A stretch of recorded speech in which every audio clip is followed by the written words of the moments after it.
지난 1997년 IMF 외환 위기 이후 정부는 재벌들의 지배구조 개선을 유도한다는 취지로 1년짜리 한시적인 세금 감면 혜택을 도입했습니다. 한시적으로 도입했던 제도는 그런데 지금까지 유지됐고 재벌들은 그동안 2조 원 가까운 이득을 얻은 것으로 확인됐습니다. 서혜연 기자가 취재했습니다. 대교그룹 강영중 회장은 지난 2001년 대교홀딩스라는 지주회사를 세웠습니다. 이를 위해 자신이 갖고 있던 대교와 대방기획 주식을 대교홀딩스 주식 286만 주와 사실상 맞바꿨습니다. 양도 차익으로 2,742억 원을 챙겼지만 세금은 내지 않았습니다. 지배주주가 지주회사 주식을 취득할 경우 나중에 팔 때까지는 세금 납부를 미뤄주는 감면 혜택을 받기 때문입니다. 이 제도는 외환위기 이후인 1999년 8월에 도입됐습니다.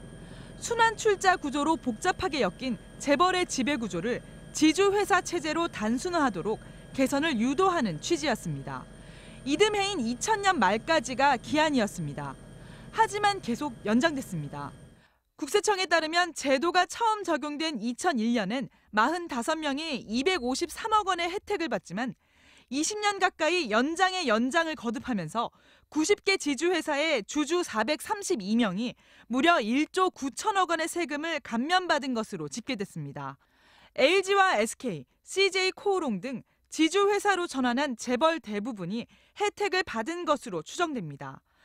하지만 지주회사 제도는 부작용도 적지 않습니다. 최근 공정위의 조사에 따르면 지주회사들은 브랜드 수수료, 컨설팅 수수료 등의 명목으로 내부 거래를 하는 비중이 55%에 달했는데 이는 전체 대기업 평균의 4배 수준입니다. 하이트 진로의 경우 내부 거래 비중이 100%, LG와 CJ도 95%가 넘었습니다.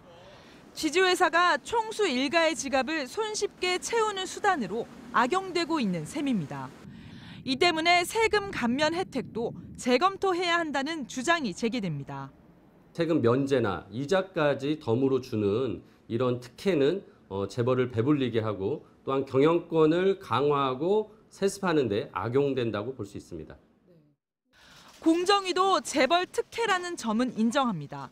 그래놓고도 유예 기간이 필요하다며 세금 감면 혜택을 다시 3년간 연장하기로 결정했습니다. MBC 뉴스 서혜연입니다.